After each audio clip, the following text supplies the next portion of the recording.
The Dave Hooker Show. A presentation of Off the Hook Sports. Objective insight, expertise, top guests. Available on YouTube, Apple, Spotify, and the Off the Hook Sports app.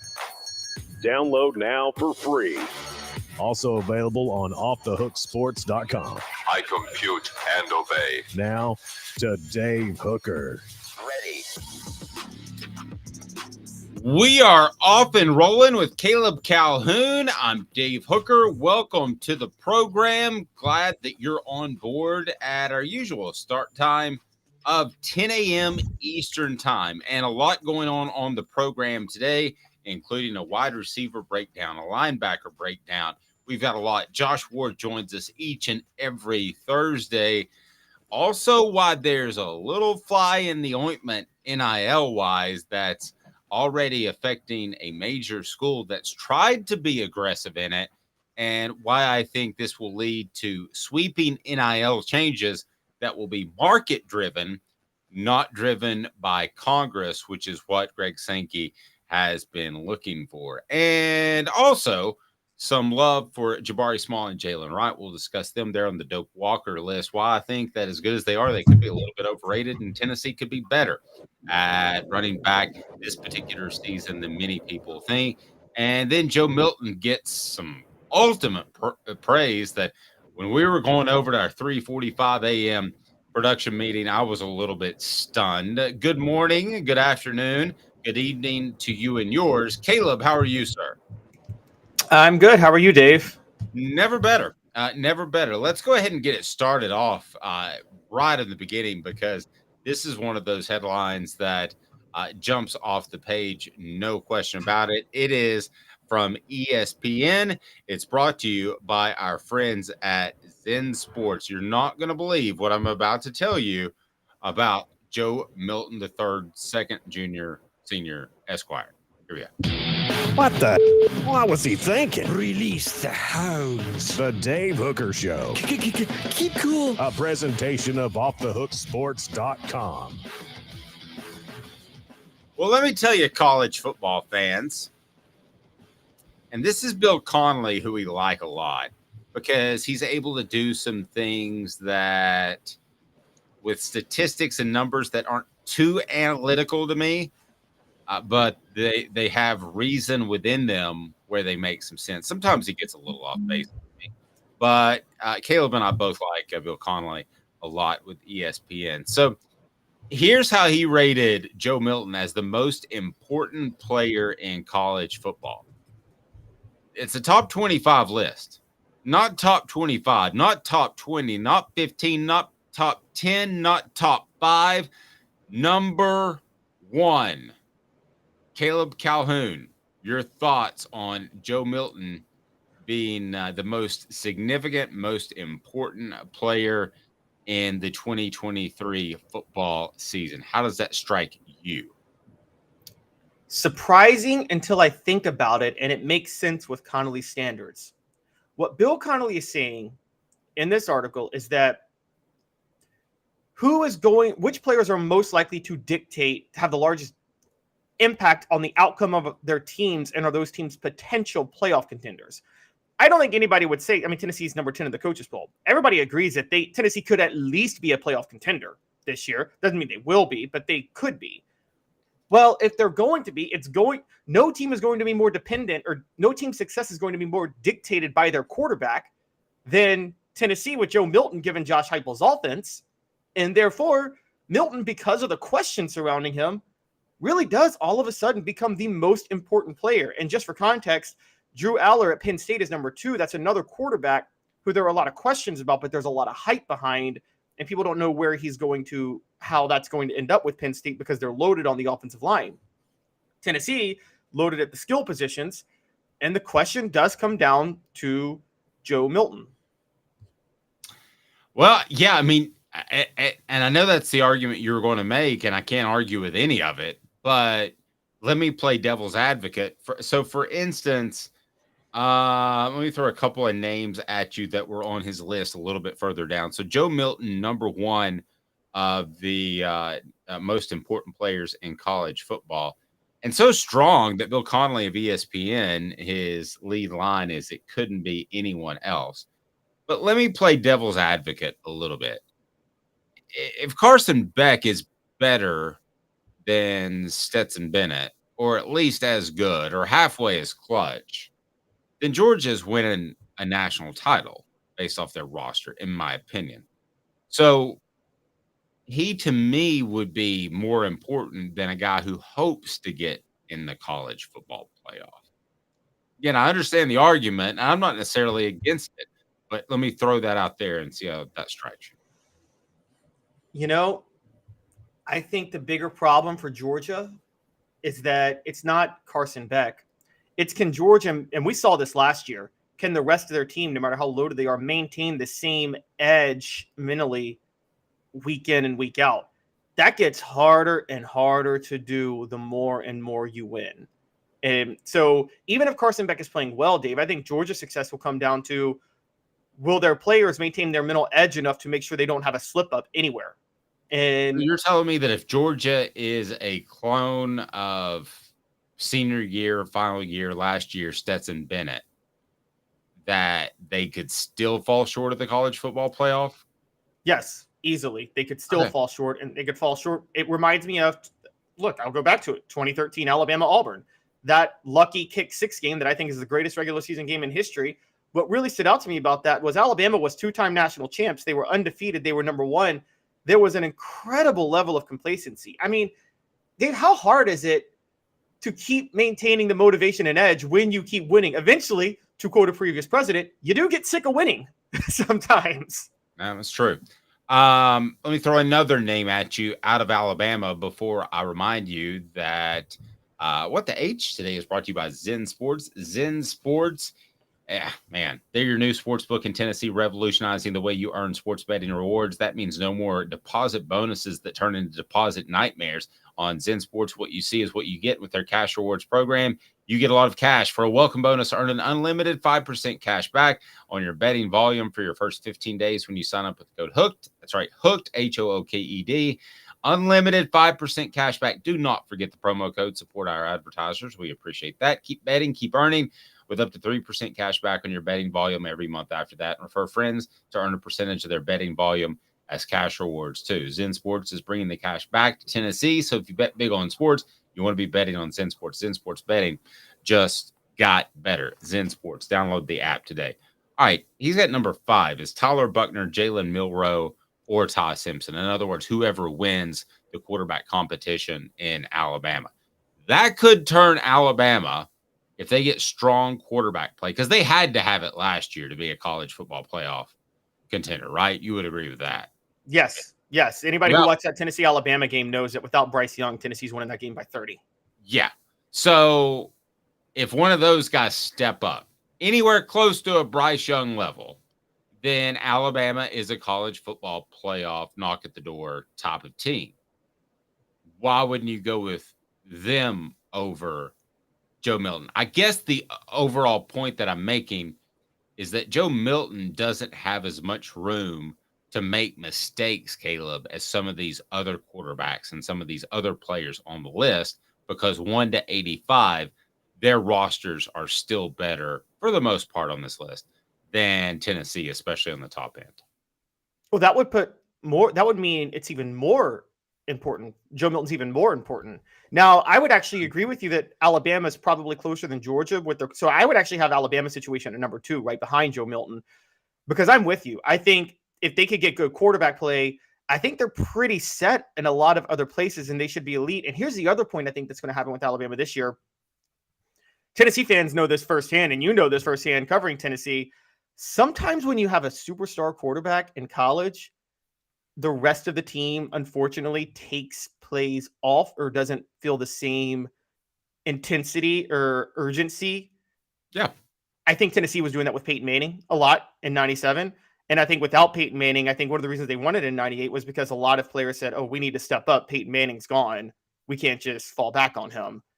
And I think you're going to see that a lot of that with Alabama this year, at which point it will all come down to whether or not the quarterback is competent. No, Okay, I do get your point, but if we're talking about them being a factor in the college football playoff, which I guess I kind of twisted the question, then if Carson Beck's as good or better than advertised, if an Alabama quarterback emerges, for that matter, if an Ohio State quarterback, I'm not sure who they have tapped as a starter at this very moment, but they are not only knocking at the door, but they're probably in it if they get that kind of quarterback play. Tennessee could get that kind of quarterback play, could get very good quarterback play. They could get the same play they got last year and, slip. They could lose to Georgia as they did last year. They could lose to Alabama as they didn't last year, but it took some pretty strong late game heroics and it's on the road. I just think that when we write the book of the 2023 season, there will be other guys that demand more coverage than Joe Milton, unless Joe Milton is absolutely astonishingly good and Tennessee makes the college football playoff. Then all of what I just said is moot. Tennessee makes the first college football playoff, potentially plays for a national championship for the first time since 98. Before that was 47 years. Yes. Then, by golly, Bill Connolly nailed it. Absolutely nailed it. But to me, it has to be that for Joe Milton to be the most important player. I'm not trying to nitpick his column. I hope that makes sense, Caleb. Well, okay, but think about this for a minute. If Joe Milton is as good as he possibly could be, as like the most optimistic person predicting for Joe Milton this year is predicting, if he's that good, if he's as good as Travis Case thinks he's going to be, okay, he's Hendon Hooker all over again. Yes, exactly. Yes, if he's Hendon Hooker all over again. Well, last year Tennessee was a weird suspension away from playing in the college football playoff. That's how close they were. So that we're talking difference of right there or not there at all. With Alabama or Georgia, if the quarterback plays not where it needs to be, they could still make the playoff. And if it is where it needs to be, they're probably in, but they're not fully out of it if the quarterback plays not where it needs to be. If Tennessee's quarterback plays not where it needs to be, they have no shot at the playoff. They have no shot at finishing in the top 10, honestly, at that point. Pretty good point. Billy Bob Cooter giving me a hard time. I agree with Dave. Bench Joe, start Nico. I said that like in January, but can you back me on that, please, Caleb, that I have not said that in since February? He hasn't said it since spring ball. That's what we'll say. He hasn't said it since even spring before ball. that, actually. If you remember, in January, I was told he showed up, that Nico showed up with a lot of maturity and that Joe Milton's like, I'm not going to be able to coast through this offseason. That's what I was told. So that even goes back earlier than spring ball. But I did say it, and I'm of the opinion that I would like to see that guy Nico play a little bit, which I'm going to get into is in a column. A 2-quarterback system, you rolling that out automatically just because of tradition. I don't know about all that. All right, I'm going to tell you what's going to happen to NIL here in a little bit, and it's because Texas A&M seemingly is in trouble with not the NCAA, it's the IRS. But first, Jabari Small, Jalen Wright on the Doak Walker preseason watch list. Here is why they could be the 3rd and 4th best running option on the team, which I know sounds crazy. And Travis, I know that you posted earlier on the message board, and that was, I watched the Orange Bowl last night. Wright and Small are underrated, if anything. Here's why I don't think they're either underrated or overrated. I think they're rated about what they should be. But I know Dylan Sampson had the best spring of any Vol on the roster. So Dylan Sampson's going to be a factor out of the backfield in some shape, form, or fashion. I know that Jalen Wright has a special wiggle, in my opinion, but is he a special back? Not quite. Same thing for Jabari Small without the wiggle. Cam Selden is a guy who had a fantastic spring and brings a lot more size and power to the position. So there's going to be an option there. I don't believe in freshmen at all, but if I believe in any freshman, it's a freshman running back. So please hit the like and subscribe button as we get into that, and turn your notifications on. We'll have a Celebrate 98 edition coming up today. But Caleb, as far as Jabari Small and Jalen Wright, I think they're very good as a package.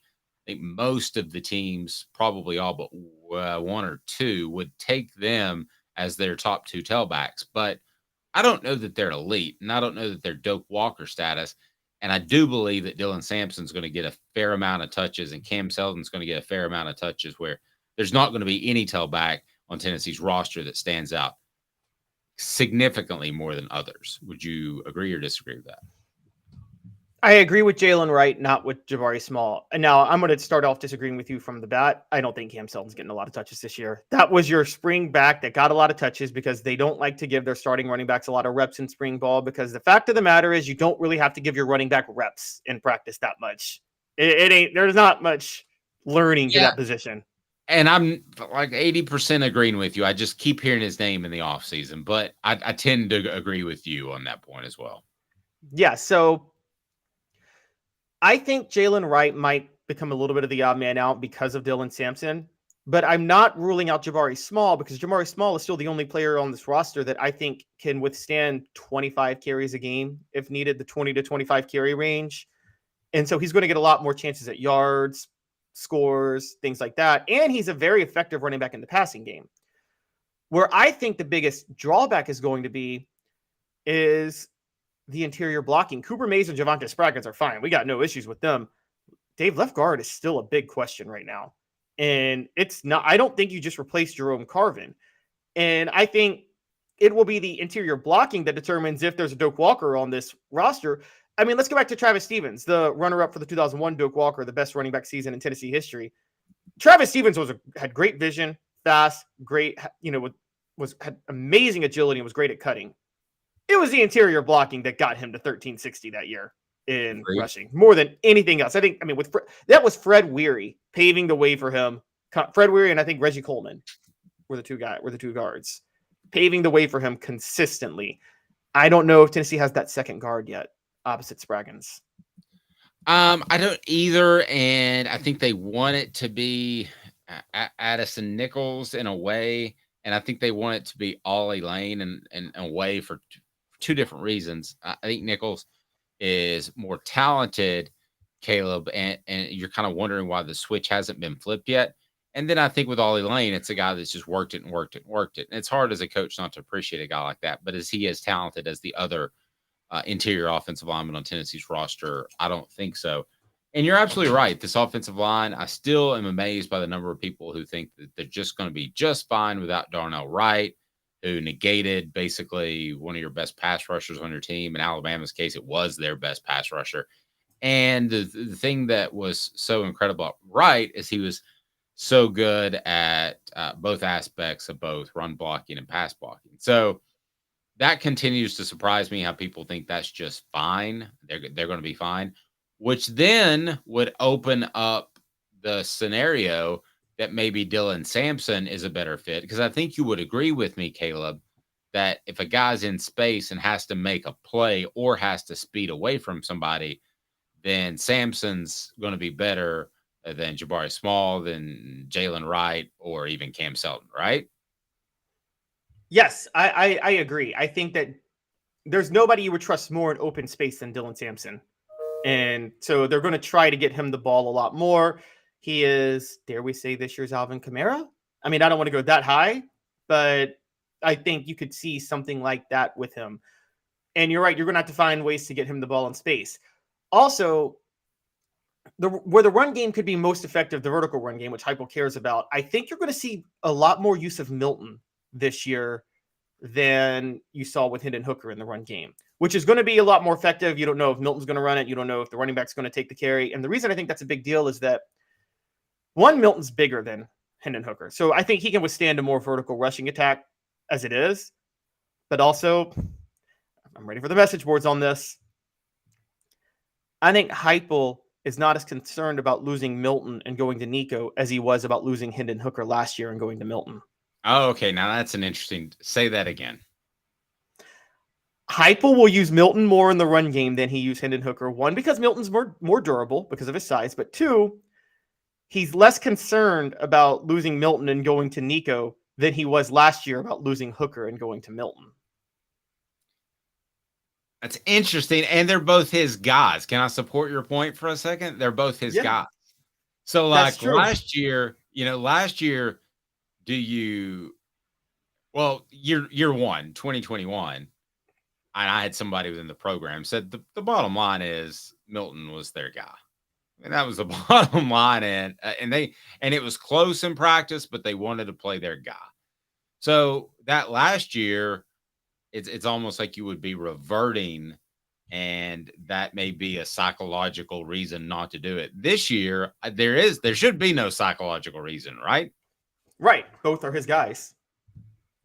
You're being called wild on the message board. What's going on with that? Yeah, I didn't think you haven't thrown any high hot. You ought to hear some of the things that Caleb and I say. That's nowhere close to high hot heat.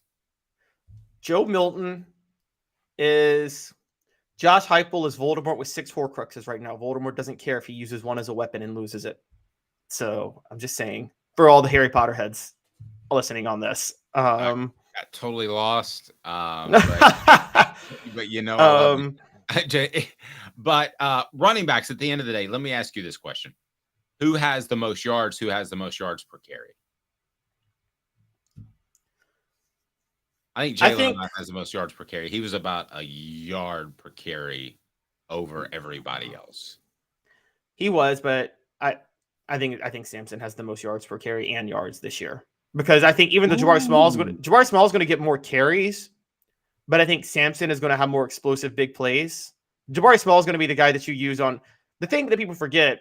What hurts Small a lot, to be fair to him, he's always brought in on 3rd and 1, 2nd and 2 plays.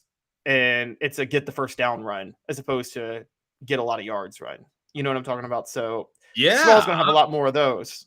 I'm interested. I think Samson is about probably 7 yards a carry because he does interesting things. And then he gets about 500 or so yards, where I think the leading rusher will probably have around about 800 or 900. And then whoever it is, Jalen Ryder, Jabari Small falls in after that. But I like that thought process. I do. Josh Ward coming up next. He joins us each and every Friday. We'll have a complete breakdown of Tennessee's linebackers as they're finishing up their first actual scrimmage today, and also a wide receiver outlook, because we kind of have a feel for these guys now that they've been in practice for a week. So stay tuned. We'll give you the insight that you want, that you need, that you crave with Josh Ward up next. He's Caleb Calhoun. I'm Dave Hooker, Off the Hook Sports.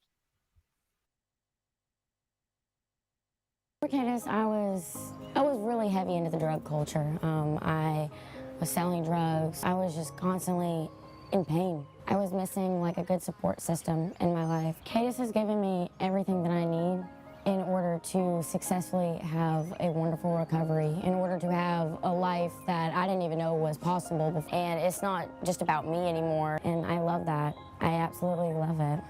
You can take your life back. Call Cadis today. With all that sun, sand, and salt water, the beach is a very relaxing place. Unless you wear contacts. Ow! Open your eyes to the best the beach has to offer with LASIK vision correction from Campbell Cunningham Laser Center. Sports Treasures in North Knoxville is one of the South's largest sports cards and memorabilia dealers, featuring over 10 million sports cards from vintage to modern. Sports Treasures carries a full line of hobby boxes, singles, autographed memorabilia, Tennessee Vol collectibles, fan cave decorations, and so much more. See a museum full of collectibles at Sports Treasures, 4819 North Broadway in Fountain City, and Sports Treasures on Facebook. Sports Treasures, where the real sports fan goes to shop. What's up, everybody? This is Jacob Warren, asking you to like, subscribe, and share. Dave needs this. You're listening to The Dave Hooker Show, a presentation of OffTheHookSports.com. The internet is full of pictures of each and every one of you. Available on YouTube, Apple, Spotify, and the Off the Hook Sports app. Download now for free. Is there nothing you people can't do? Also available on OffTheHookSports.com.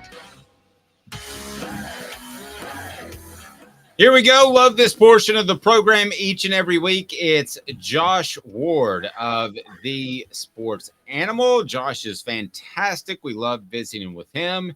And I remind you, you can go to tncidercompany.com, tncidercompany.com. Use the promo code HAT, and with any purchase, you can get some free swag with the best cider in the biz, and it's right there, based out of East Tennessee, tncidercompany.com. Let's bring Josh Ward in here of the Sports Animal. You can listen to him from noon to 3. Josh, good morning. How are you, sir? I'm great. Good morning. We were having a discussion. I don't know if you've seen this yet, but might be a good show prep if you want to dig into it. And that is Joe Milton, the most important player in the upcoming college football season. Not for Tennessee, not for the SEC, but the country. And that's by Bill Connolly of ESPN. I'm not overselling it. He is number one, most important player. Yeah, we had Bill on the show on the radio on Wednesday, and he is very high on Joe. He's very high on Josh Heupel's offense. SP Plus, which Bill puts together, has been very high on Tennessee over the last couple of years. A year ago, Bill's numbers said Tennessee's a preseason top 10 team, while everybody else was like, I don't know about that yet. And then they went 11-2 and finished in the top 10. Bill put out a part of their conference previews, and he was asked, okay, if you could choose a future bet in the SEC, what would it be? And he said Milton to win the Heisman. That doesn't mean that that's his number one pick, but he's like, that the value is there because of this offense and what Milton's arm is and what his talent is. Can he put it together? That's the question. But it makes sense to me. You could choose a number of players because of the different opportunities teams have. But with Tennessee, if Milton is as good as he can be in the offense, which we already know what it's capable of, well, then Tennessee becomes a national title contender. So SP Plus from Bill Connolly has been high on Tennessee for multiple years now. That has remained the case this offseason. SP Plus has had Tennessee number 6 in the country heading into 2023. And if Milton lives up to the hype or gets close to it, then Tennessee will at least be in a position to contend for titles in the SEC and nationally. Okay, before we get to the linebackers, and Josh did a great write-up on those guys and why Tennessee is in such better shape, even though maybe if you looked at the X's and O's, you would say, nah, Jeremy Banks was pretty good headed into last year. Now we know what we know. But let me start with Caleb. You have to bet a mortgage payment that Joe Milton, Esquire III, the second junior, will be a top 5 Heisman vote getter. Not go to New York, because sometimes it's 3, sometimes it's 5, sometimes it's 4. And then I'll get to you, Josh. So think it out. And your kids love a place to live. So think about that too. I mean, you've got to take care of those 3. Caleb, you have to bet a mortgage that Joe Milton will be top 5 vote getters in the Heisman. Yay or nay? Nay, because this isn't about payout. That you're going 50-50. I get to keep my mortgage or not. And in that scenario, I'm going nay, largely because, again, we don't know if Joe Milton's going to stay healthy. He's been hurt twice already at Tennessee. There's questions about his accuracy still, and there's questions about Tennessee's pass protection because the offensive line's been shaky in fall camp. So nay. Josh, what say you? Mortgage time.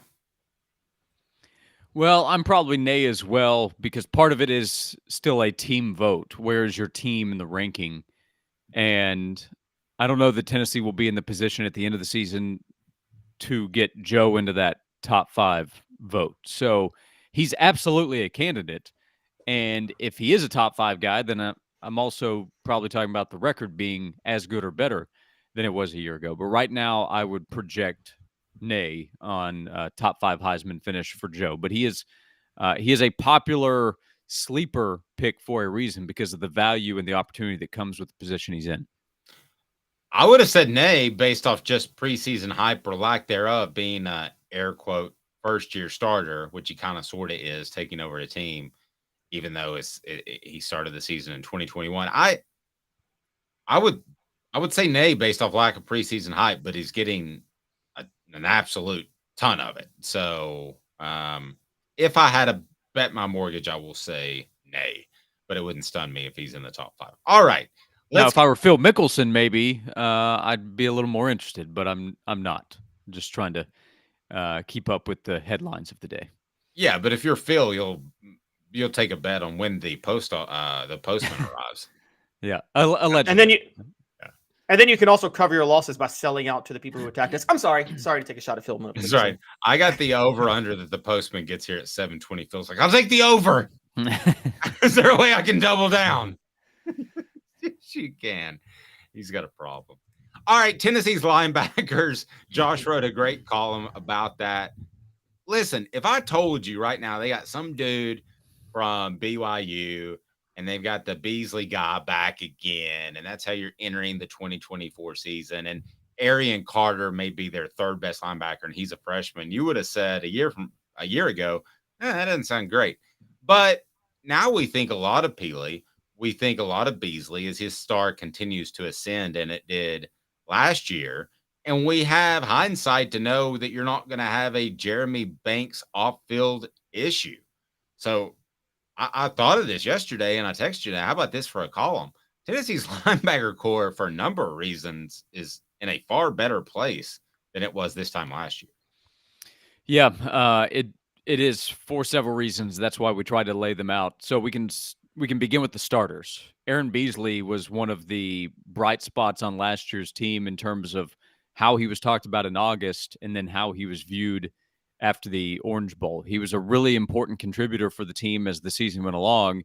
He had an MVP-worthy performance. The award went to Joe Milton, and that's perfectly fine. But if it didn't go to Milton, I think it had to go to Aaron Beasley with how he played against Clemson. He was terrific. So now with that experience, and he played at Mike, he played at Will last year, he has experience in multiple spots and another offseason to prepare for this year. Aaron Beasley is one of Tennessee's best players now at linebacker, when a year ago we were talking about him as a guy that, they're going to have Beasley out there. So he's made a big step in where he is as a player. And then Peely is a guy that comes in with a lot of experience. He's a two-time captain at BYU. So when you look at the room of linebackers, one, they didn't have a lot of guys last year or 2 years ago. They were, for a lot of the time, at 3 players on scholarship that they trusted to put out on the field, and the trust was not really strong with 1 or 2 of those guys. Jeremy Banks was a good player on the field for them, but there were questions whether he would be on the field. Juwan Mitchell is a guy that could produce at times, but dealt with a suspension. He has already been dismissed by Arizona State. That report came out earlier this week. When he left Texas to come to Tennessee, the word out of Austin was, led the team in tackles, but they're okay with him moving on. Why was that? So Banks and Mitchell were 2 players that were important, but they didn't have as much accountability as was needed. Peely is the opposite of that. 25-year-old married college football player who has as much experience as anybody in the nation. And then the talent to go behind those guys. Arian Carter is a guy that was coveted by Alabama, and it looked in the spring to be for good reason because he has a ton of ability. They like T-Lander a lot. Jalen Smith, well, he's probably more of a long-term guy because he's needed to add more weight, but has really impressive speed at the position. And then Elijah Herring, the way that he played last year, I think he was one of the surprises from the 2022 class in terms of he was shot out of a cannon when he stepped out on the field at linebacker. They all have a lot to learn, talking about the second-year guys and the freshmen, but they have more ability than the reserves that Tennessee played the last couple of years. And the starters, I think, are as good or better than we've seen and far more accountable. They went from Banks, again, being an important player, and I mentioned the column. He deserves credit for the steps that he had taken from 2019 being dismissed from the team to being back on, but he still had work to do. And that's not a question at all with Tennessee starters right now. Josh, speaking of that, because you're right, they kind of ran 3 linebackers last year, even though it's mostly 2 starters at one time, because it was Banks, Juwan Mitchell, and Aaron Beasley. Okay, so just from an ability standpoint, Banks, Juwan Mitchell, Aaron Beasley, and then this year, Keenan Peely, Aaron Beasley, and I'm going to say Arian Carter. Which 3 would you take just from on the field ability? On the field ability, I would take this group. Carter probably has the most upside in terms of talent. He's also a freshman, so the least experience. Beasley, compared to Beasley a year ago, is better. So I know that I just trust that he's a better player than he was 12 months ago. So there's an upgrade. Peely, I think, is as good. Let's see in space, but in coverage, those kinds of questions, that can be a question for any linebacker at that position. Banks was aggressive the way that he was able to make plays in the backfield. I think Peely will be able to do that as well. He's still learning the defense, but from the leadership that you get at that position, I consider that to be a bit of a skill. So that's an improvement for Tennessee's defense. It's maybe close in terms of the top three, but Beasley's better than he was a year ago. Communication on the field should be better at that position. And the upside I get with Carter, I'll take all day long. Where he is now and where he'll be in 3 or 4 months, I think is a really interesting conversation to watch, because this time a year from now, we're probably talking about him as one of the breakout candidates in the SEC.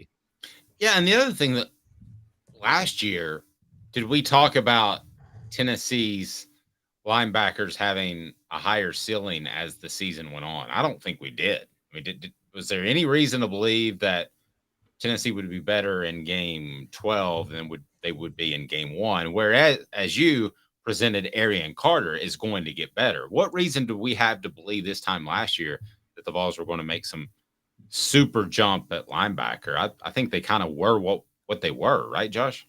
Yeah, other than Beasley, like the development Beasley made from the start of the season. So he started out early on when Juwan Mitchell was available for, I think, the first 2 games of the season, and he played really well. And I think we came out of that saying, okay, they've got something here.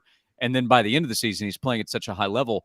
But also with that group, again, Mitchell was unavailable at the start of the season. Then the South Carolina game, which is always going to be a sore subject for Tennessee fans, well, that was the game Jeremy Banks was unavailable when the Vols went to Columbia. And that was one of the big concerns Josh Heupel had and Brian Jean-Marie had of, okay, we just have to continue to work overtime to make sure these guys are available and on the field. And that's not anything they have to deal with now. So Brian Jean-Marie just has to be so thrilled with where things are and the potential they have. And there will be mistakes made, I'm sure, if they're counting on a young player out there on the field. So I'm not saying that this is Al Wilson, Raynoch Thompson, Eric Westmoreland here. But in terms of upside and accountability and leadership, among the starters last season, Banks was probably the one they had to manage the most. Keenan Peely is the one they have to manage the least. That's an upgrade.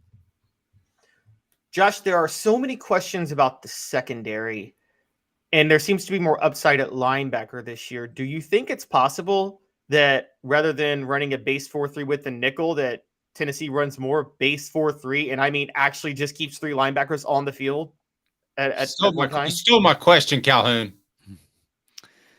Well, I think we'll see 5 DBs a lot just because of what they'll likely face in teams throwing the football a lot. So maybe in some situations, like the Alabama game's interesting with a lot of the talk of how they're going to line up and run at you, right? The quarterback is the question, but what they're not questioning is what they want to be, and that's more physical up front and rely on those running backs. So part of it will depend on the matchup and which team they're playing and what strengths those teams might have. Let's see what Florida believes it has when Tennessee goes on the road for the first time in the SEC. But a lot of teams, I think, will still be throwing the ball so much. And five DBs, I think, is just the base for a lot of teams. But if they believe they're in a matchup where they need 3 guys on the field at linebacker, there's a lot more trust that they can rely on those guys now than I think the last 2 years. Let's switch it to wide receiver. And this is why I love this time of year, because there's so many different things you could do with this wide receiver group. And Josh, one of which is play more. If you don't think you have 2 tight ends that can rotate, now for the record, Jacob Warren and Princeton Fant rotated every series, but as it turned out, Warren got about 75% of the snaps. So it's not a question of whether or not he can play that number of snaps, just how fresh do you want somebody to be in an up-tempo offense, and it's easier to rotate those guys. They didn't do that at wide receiver. But what if your rotation is this before we break down some receivers? It's Warren, and then you go 4 wide. Warren, then you go 4 wide. Warren, then you go 4 wide. Thoughts? Because I'm not sold on McCallan Castles grabbing that second tight end spot yet. They have 4 wide receivers that they really want on the field. Yes. So if there's a way, and I imagine with Josh Heupel's ability to think and plan and work around what his personnel is, they're going to find a way to get those guys on the field together. And they all have a different skill set, which can create incredible challenges for the opposing defense. So percentage breakdown, let's see. And let's see what the word is coming out of scrimmage action for McCallan Castles, where he gets his first real test probably for what he's able to do after the first week of camp. But to me, it makes a lot of sense if you look at the strength of this team and you see Brew McCoy and Ramel Keaton and then Dante Thornton and Squirrel White and what they're able to do. The more you can use those four guys, probably the more productive Tennessee can be and the more dangerous they are for opposing teams. Now, what that will create in the run game, how that affects what they want to do, Josh Heupel has a better idea than I will, because the tight end's still going to be really important there. But the skill set of Dante Thornton wowed on day one. The hype from Joey Halsley was very noticeable.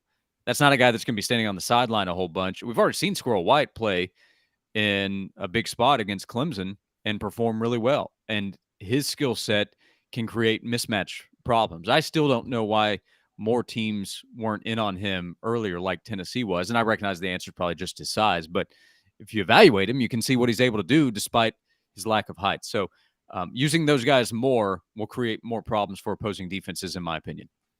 He likes my 4 wide idea, Caleb. How about that? I didn't know if he'd like it. I just kind of threw that out there, Caleb. Do you like my idea or not? No, I actually love it. And also when they have throwing heat today. Love it. Well, also when they have Warren and the 3 wide, because every other drive they're going to have Warren and the 3 wide, they can rotate in because Dante Thornton. Josh, correct me if I'm wrong. Dante Thornton can play any of the positions at wide receiver. He can play wide out or he can play in the slot. So you can just rotate like. Thornton is replacing one of the other players who's on the bench at one point, and then at one point all 3 of them are on and Thornton's on the bench. But you could have like a 4 receiver rotation for the 3 wide. Yeah, they can use Thornton in different ways. So it doesn't necessarily have to be Squirrel or Dante necessarily. I think Ramel has just continued to gain so much trust. You want him on the field as much as possible. Brew McCoy for sure. But that's part of the problem here. Like saying, okay, which guy do you want to take off the field? Well, no player's putting his hand up, and I don't think a coach is circling a name saying, you know what, we don't need that guy. So it's a very good problem to try to figure out, and they're still trying to figure out where they are at tight end behind Jacob Warren in terms of trust, how much they can count on McAllen Castles. Ethan Davis looks impressive. He's also a freshman at that position, and that's tough to say right away what he's going to be able to do. But yeah, it's a legit big 4. I think, at wide receiver. And this time a year ago, there wasn't much Ramel Keaton talk, and it turned out he was really ready to go a year ago. He just needed his opportunity in an unfortunate way with Cedric Tillman's injury. But this year going in, they're planning on 4 guys that they want on the field, which I think changes the offseason conversation. They also have 2 games to maybe work some things out. Against Virginia and against Austin Peay, they should have an opportunity to use different looks to try things out, and that's what scrimmage time in August is for as well. For the record, we at Off the Hook Sports want Jacob Warren to catch 4 touchdowns a game. That's our goal. So we don't necessarily want 4 wide, but we are having the discussion. So we broke down Ramel Keaton, leadership ability, probably not the most talented guy. Dante Thornton is one of the most talented guys. And we talked about what Squirrel White did last year. Before I get to Brew McCoy, how might Squirrel White's role grow? Because that young man is brimming with confidence in his preseason interviews. I don't want to read too much into it, but he feels pretty good about the way the season's going to play out. Yeah, well, he can make plays in a number of ways. Quick pass in the screen game to try to break something, or deep passes down the field, which we've seen him succeed on. What did he say his favorite route that he would like to run? Post corner. Because of his quickness of how he can break against the DB. John Adams asked him that question, and he didn't hesitate with his answer. He knows that his shiftiness, his quickness is something that every defensive back or defender that would go up against him is going to have a problem with. So I've been really impressed with what I've seen from Squirrel, and that was with him as a freshman, still learning and playing with different quarterbacks, I guess, at different times. He's shown a connection with Joe Milton. That's been talked about with Joe and Ramel Keaton. It's real. They've worked together for the last couple of seasons on campus, but we saw Joe and Squirrel connect early and often last season. So it just that's why we're talking about it's difficult to figure out a guy to take off the field. They don't want to take off Ramel Keaton or Brew McCoy. Jacob Warren doesn't want to come off the field and shouldn't either, but he's going to get a breather at some point. So when that's happening, those 4 wide receivers make a whole lot of sense. I know Caleb was going to jump in there about Brew, but Squirrel said that he and Joe, the combination reminds him of Shaq and Kobe. And then he said, whoa, no, let me correct myself. Mike and Pippen. First of all, it's cool that he's on a first name basis with Michael Jordan. But if you had to pick between the two duos of NBA superstars, who does Squirrel and Joe Milton most remind you of? That's today's tough question, brought to you by Zen Sports. Yeah, there was there was a player that said, it was Brandon Miller, I guess. He said, actually, Paul George is my GOAT. And there are a few players that have said, yeah, Paul George is the guy that I've actually loved. I wish he had gone with I'm kind of like CJ McCollum and Dame Lillard. That's me and Joe. Just throwing a completely random duo at us. Or if he'd gone with an old school NBA Jam duo. Or you could go Boy George and George Michael. That's stretching a little further, but you could, for sure. No, where we got that? Caleb's like, where did that Oh my come gosh. from? Go ahead, Caleb. Josh, so Brew McCoy. I want to throw a name that I'm getting reminded of with him a lot. And it's no one's saying it, it's just in my mind. The talk about him and his potential very much reminds me of the talk about Kelly Washington going into 2002. Ah, man. Because he wears 15. I was going to say that too, Caleb. I mean, wears 15. Honestly, yeah, he wears number 15. They seem to have a similar physical build advantage. And again, had Washington not gotten hurt, we don't know what would have happened. But do you see similarities in the level of hype around the two? And questionable attitude issues for different reasons. In-game antics with Brew, off practice, or fans just didn't like him with Kelly Washington. Yeah, I thought of that comparison early this morning, actually. Yeah, I do think Brew's personality comes off as more reserved in the public. Kelly was happy to call himself the future. Remember that game day feature? That was something. I don't think that Brew told Jalen Hyatt to go to the NFL.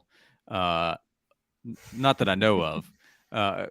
Compared to another story. But yeah, I mean, a physical ability. Brew is an older guy. Kelly was an even older player, right? Having gone the professional baseball route before coming back to college. Brew's maybe 23 now, but there are a lot of old guys in college football. Again, Keenan Peely's 25. But yeah, I mean, I can see some of that. Exactly how their games match up, I'm not totally sure. But from a physical standpoint, Kelly was a physical wide receiver. Brew has his strength, still ability to make plays down the field, and he's going to want the football, no doubt, as he should. I don't know that he's as boisterous as Kelly was in that regard, but I see the comparisons from a physical standpoint. If you're number 15, I think just has to go to the big physical guy. Juwan Jennings wore number 15. Carl Pickens, right? So I think that the next 215 plus pound wide receiver that they go after in that range should be put in number 15. What would your number be, Josh? 6. For 6 championships, because you're a Bulls fan? Yeah, 6 favorite number. 6 championships for the Bulls. Birthday is June 6th, so 6-6. It's a good-looking number. Josh is the devil. Everybody, the devil. My 21st birthday was 6606, but yeah, scary. But number 1, number 4, 8, those I think get a lot of the love. Number 6, very underrated. So it's not as obvious of a move. 2 players moved to number 6 this offseason: Aaron Beasley and Dylan Sampson. Which I hate the double numbers. Mine's very simple, and Caleb would agree. Best quarterback of all time. It would be number 8 for Troy Aikman. Tony Romo was better than Troy Aikman. Tony Romo was better than Troy Aikman. Oh, I could have played quarterback in that system that Dallas had. It was a pretty good group. All right, Josh, noon to 3 on the Sports Animal. Keep it up. Check out his column on offthehooksports.com. We love you. How many more titles would the Cowboys have won in the 90s with Kirk Cousins instead of Troy? Oh, 4. They're winning 7 straight. I'm just kidding. I was a big Troy fan in the 90s. Big fan of Troy. Yeah, I mean, if he wanted to throw for 60,000 yards, he could have, but that wasn't what was best for the team. Toss sweep to Emmett, get the ball to the playmaker, Jay Novacek. 90s Cowboys, they were a lot of fun off the field and watching them on it. There is a great clip, I'll send it to you, where he is just dog cussing the coaching staff because he said nobody will coach us. And this is the Barry Switzer year. I don't know if you've seen it, but you don't hear him say F-bombs and GDs a lot because he's on TV. It is classic. And the lack of coaching they had under Barry Switzer, they win at least 3 more Super Bowls. Well, yeah, the tie it into this segment. So we're talking about linebackers, and I just think it really matters. I don't know how good the defense will be, but it really matters to have somebody like Keenan Peely and now Aaron Beasley, who's more established, guys that are they're going to be about their business on the field. Aikman had no time for the BS. He was about his business and trying to win, and that's what it's supposed to be about. So I think Tennessee has more of that. What does that mean for the results? Let's see. But I think that was what Roddy Gardner talked about with the defensive line group this week, and I think that is the case in the group behind them too. That was a fantastic job done on the callback there, Josh. I like that. Coming up, we'll have Texas A&M. They shut down their NIL collective. What does that mean for other SEC teams and the Vols in particular? Josh, have a fantastic day, sir. We always appreciate it. You got it. Thanks, guys. He's Josh Ward of the Sports Animal. Big time potential changes coming to NIL. I don't want to be Chicken Little here, but something's going on that I know some people on our message board will love. Other people, you're a Tennessee fan, probably should hate. Stay tuned. He's Caleb Calhoun. I'm Dave Hooker. We'll be back in 2 minutes and tell you why A&M says, I don't know about this collective thing.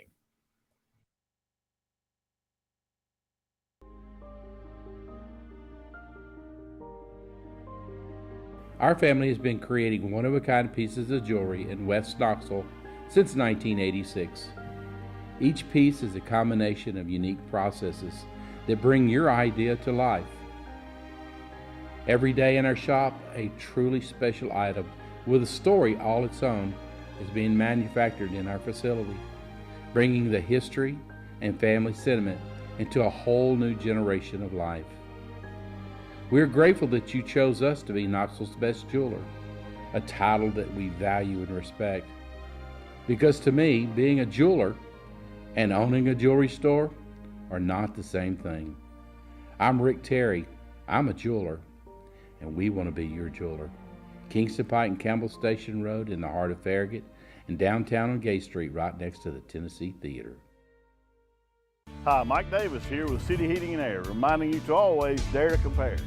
Our team provides quality local heating and air service, installation, and maintenance across East Tennessee. We use only the best equipment like American Standard heating and air conditioning for your residential, new construction, or commercial needs. Honesty, dependability, and customer satisfaction have been the cornerstones of our business since 1961. City Heat and Air. Dare to compare. These mountains hold and defend a spirit far better than moonshine. A drink that holds flavor that becomes necessity. A hard cider made and relished by folk who are as hearty as they are legend. A refreshment that can only be found in one place. With a taste that makes you say, give me 3 bottles of the good stuff. Tennessee Cider Company, where necessity can be found. Objective coverage. Hey, that's new. If we get caught, we're going to jail. The Dave Hooker Show, a presentation of Off the Hook Sports. YouTube, Apple, Spotify, and the free Off the Hook Sports app. I'm going to need to see some identification. Back to Dave Hooker. Welcome back. Do we all have that family member who tends to be a little bit too boisterous about their money, throw money around? Yes, and the SEC does too, and that is Texas A&M. So Texas, most predictable one to be boisterous, by the way. That's exactly right, and probably is like the little brother of an older sibling and picked on a lot, which would be the University of Texas. So here's the issue of why it pertains to the SEC and Tennessee, and even to a larger extent, why it pertains to all of college football. So Texas A&M has shut down their NIL collective. That's after a threat from the IRS. So it's brought to you by Andy Mason, AndyMasonRealEstate.com. Somebody that handles your money needs to be Andy Mason in real estate. It's the best service and the biz. Just that simple. AndyMasonRealEstate.com. So Texas A&M shuts down their NIL collective after a threat from the IRS. Give me some more, and then I got questions, Caleb Calhoun. Okay, so Texas A&M tried to finesse NIL in only a way Texas could do. I mean, this is a state with oil money and billionaires, and if anybody cheats on their taxes, it's billionaires who run oil companies. And so, No. And they take giant subsidies from the federal government. They're the ultimate takers. But like, it's They take little bits of cash from minority convenience store owners in some cases as well. That's in the pilot situation. True. Yeah, you like that reference? And Jimmy Haslam still managed to go into debt because he's such a terrible businessman. Anyways, Dave just killed an advertisement with Jimmy Haslam or pilot with us. But we're gonna do some Casey's or Buc-ee's. So does anybody hate Buc-ee's, or am I the only one? I feel like I'm going to catch circa 2020 COVID in that place. Go ahead, Caleb. You have Buc-ee's up there? We do not. Not. It's like they have like 200 gas pumps and brisket that they cook every hour. If you love or hate Buc-ee's, tell me on the message board, because I think it's the most overrated thing ever. They built it to give you an idea of scale, Caleb. They built a whole nother exit at the Sevierville exit so that they could have a Buc-ee's. Okay. Oh my gosh. Okay, so it's the version of it's Sheetz up where I am. Okay. Lots of Sheetz. I don't know. You watch your language. I did a lot of road trips, so I feel like you should appear. So, anyways, back to A&M and them being who they are. They decided to try to set up their NIL collective as a non. One more time, it sounds funny. The Buc-ee's, a big time college football, Texas A&M. They decided they were going to have their NIL fund be a nonprofit, and they were promising their donors tax benefits in exchange for donations through NIL. And okay. So let me say this as a business owner, and I mean, Caleb is a guy who you may do your own taxes. This isn't difficult to figure out. This is not a donation. I can guarantee you the businesses we work with that are associated with Jacob Warren and Cooper Mays do not pay and expect to be able to.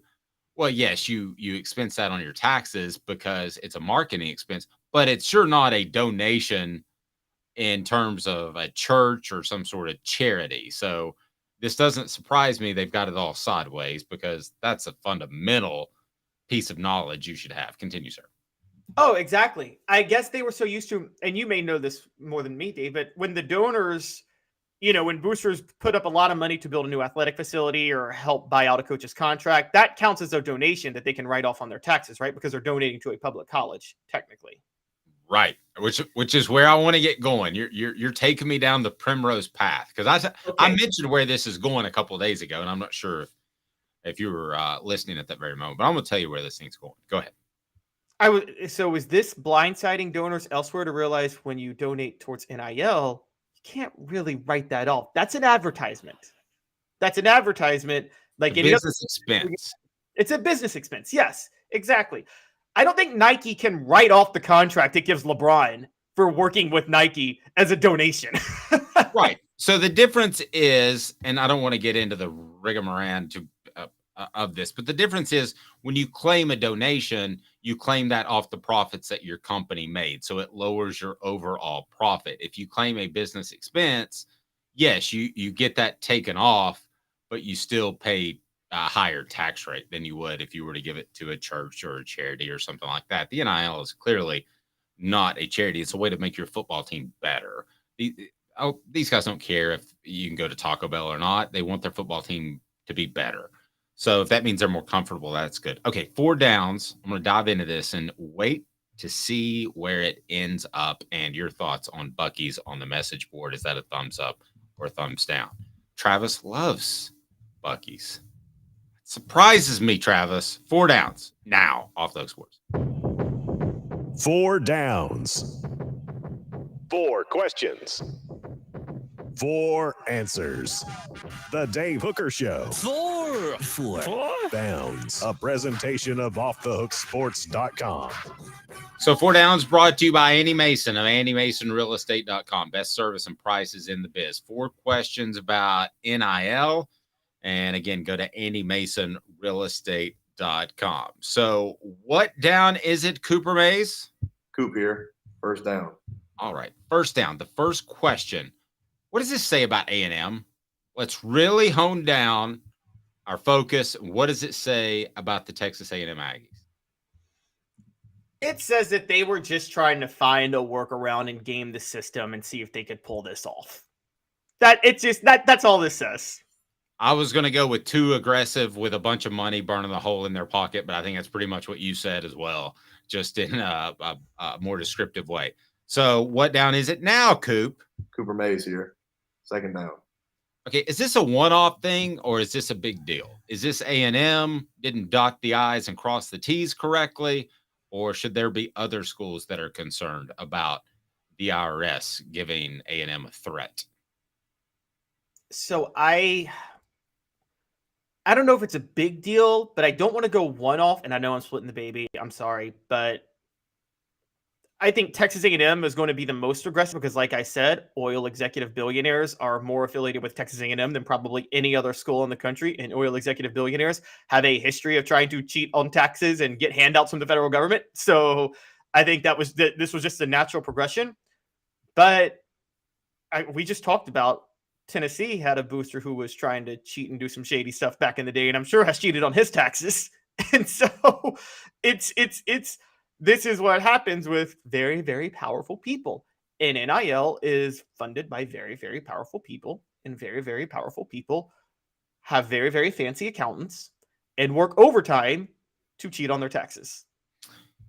I think it's a big deal. I think even if we don't hear about it, that there are accountants and people within collectives that are scrambling a little bit and trying to make sure that theirs doesn't violate any possible IRS laws. Because, listen, the NCAA has no teeth. The IRS has a lot of teeth.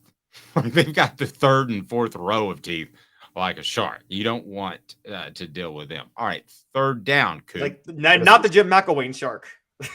No, not that shark. That shark's completely clothed. Tennessee center Cooper Mays here. Third down. That made no sense.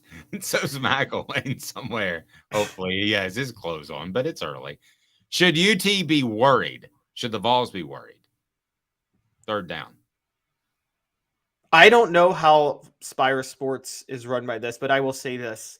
Danny White had his fingerprints all over Spire Sports being started more than the donors did, whereas the donors were behind the collective at A&M. So I think Tennessee's in better shape because I think Danny White is much more likely to dot his I's and cross his T's. And so I don't put it this way. Danny White runs Tennessee athletics. The donors don't. The donors run Texas A&M athletics. Right. Okay. So let's put it this way. I would say everybody should be a little bit worried now that the IRS is getting involved, but less worried than the average team because of what you said about Danny White. But he makes a phone call this morning, right? And says, "Hey guys, I just want to make sure that right." Yeah.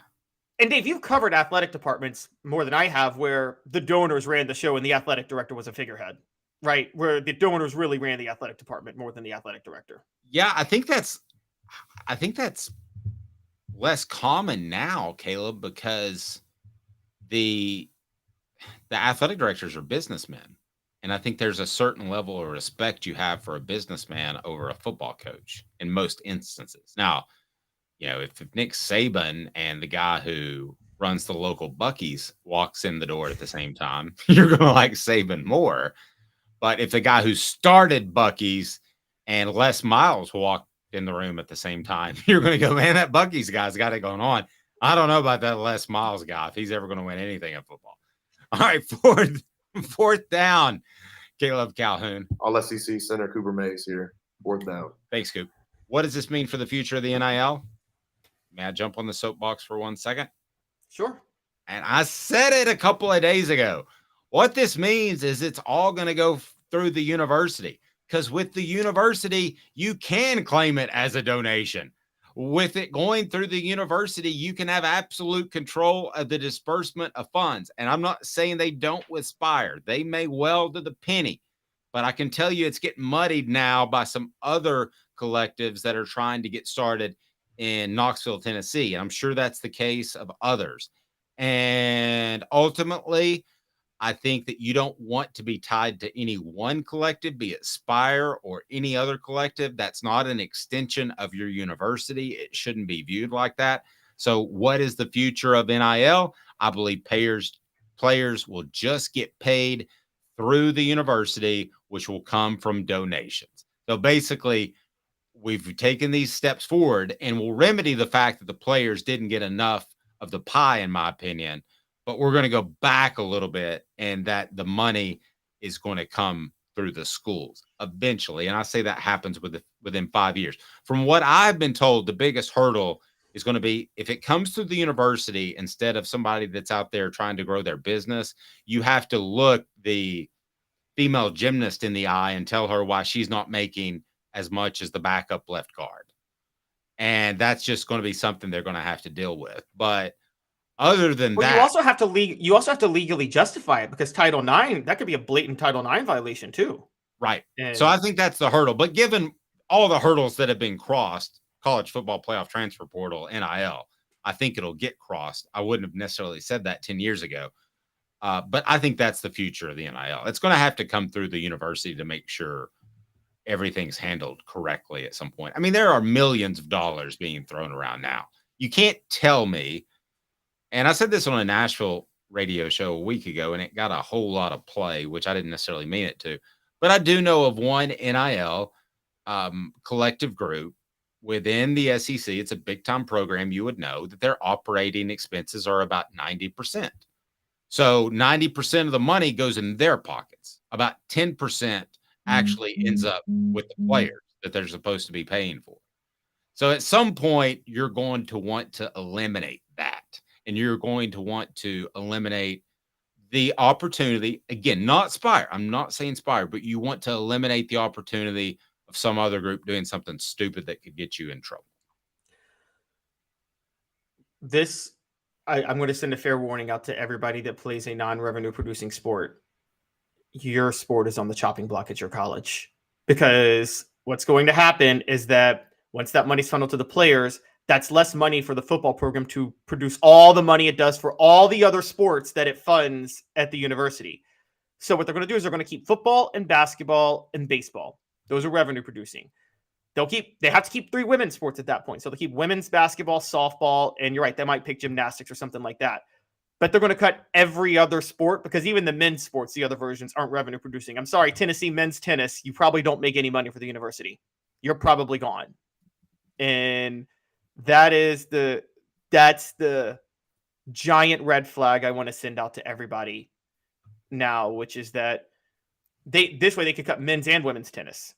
They could cut men's and women's golf. I think you're right. But if I'm Danny White, I'm looking at this as the money is going to be so much more significant from the college football playoff and other avenues that I will be able to offset that.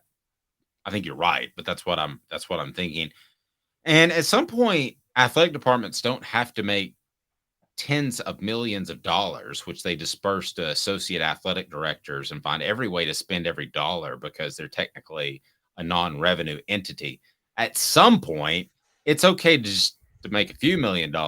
I think it's going to, I think what you'll see is that a lot of the programs now that think they have to build a new building each and every year don't have to build a new building each and every year.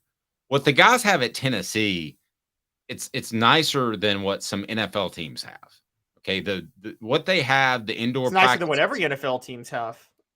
I mean, this former players that play in the NFL, they go and use their college facilities to work out in the off season.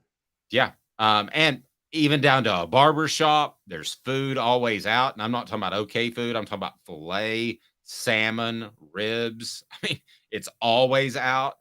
So, I mean, at some point, I think we're going to look at this and say, yes, the players deserve a little bit more, but not a tremendous amount more. When we start talking about the 1.8 million, that's where I think the market will level itself out. or whatever it took to get Nico. I think we'll see it start to level it out. Right now, and I've mentioned his name before, but Dante Thornton was able to go to 3 different schools and say, "What will you pay me?" It's as simple as that. It's like your realtor calls, and I've got 3 people sitting at a desk, and you just say, "My figure is whatever you guys determine it is." It's just market economy, as simple as that. And Tennessee determined the correct number. So Caleb, eventually, I think that comes all from the university, which I don't think. Yeah, and for everybody whining about that, you either believe in markets or you don't. You either support Dante Thornton or you don't believe in markets. It's one or the other. And along those lines, when's the last time you've shown up for a crew event or a men's golf tournament for the Vols because you're just there to support? That's market economy. If you're showing up for that and you're paying tickets, then it's a revenue sport. Then it ain't going anywhere because they're making money on it. Yes. I mean, it's. I totally agree. If you wish, I say this all the time. If you think WNBA players should make more, but you're not spending money on WNBA tickets, don't talk to me. You know what I mean? Exactly. Like, I totally agree with you. And here's the thing that the reason I want to address it specifically because we cover Tennessee primarily is Tennessee's killing it right now in NIL. So you don't want anything to shake up the olive branch or shake up the tree. You want it to keep cruising like it's going because you're winning. So Tennessee will still be winning, but I don't know that they'll be dominating in NIL because right now, Caleb, I'd say they're one of the top 10. Oh, they're number one. Today. They're number one in NIL. Yeah, Tennessee, and I know this much covering them in 2020, 2021. They were preparing for this to happen before it happened. They were kind of ready for NIL to happen when it happened. And I think Tennessee is, I said 5 years ago, when Tennessee was down in the dumps, and I was like, people were like, how is Tennessee going to be able to revitalize itself? I said it wouldn't be recruiting because Tennessee doesn't have a strong recruiting base. Tennessee, we didn't have the phrase NIL at the time. We didn't know what that meant. So Tennessee, I said, they just need to get out ahead of the curve and openly pay players and openly defy the NCAA in the process. And even if that happens and they get in trouble, other schools will be forced to start doing that because all the players would be going to Tennessee. And so I said that they should do that. They didn't have to do it because NIL happened, but they were ready for this for years. Well, I think your guy Jeremy Pruitt did it. I think you and Jeremy Pruitt were on the very same page. Except Pruitt did it, tried to do it subtly. And right. On page 189 of How to Rebuild a College Football Program, he actually cited you. He said, start paying players, and he cited Caleb Calhoun as the reason to do that. Now, he did say Caleb did not suggest fast food bags because he didn't want to slander you in any way. But I said openly do it. Yeah, he said openly use fast food bags and make them Chick-fil-A. Well, the problem was Philip Fulmer strongly didn't believe in this. He was very old school of the degree is your pay. Like, he really felt that way. And I'm like, that kind of helped Tennessee back. But I was told, and I don't know this, that it was Jeremy Pruitt's wife who was giving money to players that she suggested Chick-fil-A because it's just a little classier than McDonald's. Yeah, but what if they're trying to pay a player on Sunday? I'm not reporting that. I know. But wait, I figured you try to pay your players on Sunday because that's when things are the least active and people are doing the least amount of investigating. And how do you pay somebody in a Chick-fil-A bag on Sunday? I guess you got to get the stuff on Saturday. Trust me, our family's considered it before. We love our Chick-fil-A. We've considered stuff on a Saturday for all Sunday. That unhealthy, what is it that they pump into the chicken? Oh, I forget what it's called. Like, Chick-fil-A does it worse than anybody. So bad for you. I think Chick-fil-A, okay, I think Chick-fil-A is the best of the fast food place. Okay, what are beaver nuggets? Somebody on the message board tell me. I guess you get them at Buc-ee's because I was making fun of Buc-ee's a little bit earlier. Robert jokes the cornhole team may get cut. You know what's scary is the cornhole team. You put me in charge of that thing. That's going to be a revenue-generating sport. Cornhole and beer pong. I'm not even joking, Caleb. I mean, it's getting some play on television. yes, I could definitely turn that The into spelling bee also gets play on television. Well, that's because it's terrible company owns them. Or owns the rights. You mean the company that the SEC has latched its entire future to? Pretty much. All right, so tell me what beaver nuggets are. Can you Google that? Because nobody's telling me on the message board. I thought somebody would tell me. That sound. Never mind. I'm deciding to say what that sounds like. It sounds awful. It sounds terrible on two different planes, all their own. But it's like a bag of nuggets that it looks like you eat them like chips almost, or Cheetos, but they're like little nuggets. Okay, I'm in for trying the beaver nuggets. He's Caleb Calhoun. I'm Dave Hooker. We're with you weekdays at 10 a.m. Eastern. Coming up later today, we'll have full coverage of Tennessee's first scrimmage, as we will have one Josh Heupel visit with the media and pretty much say nothing. But we'll also get Cooper Mays' thoughts and Jacob Warren's thoughts on what Tennessee's gotten done in their first full week of practice. He is Caleb Calhoun. I'm Dave Hooker. This has been a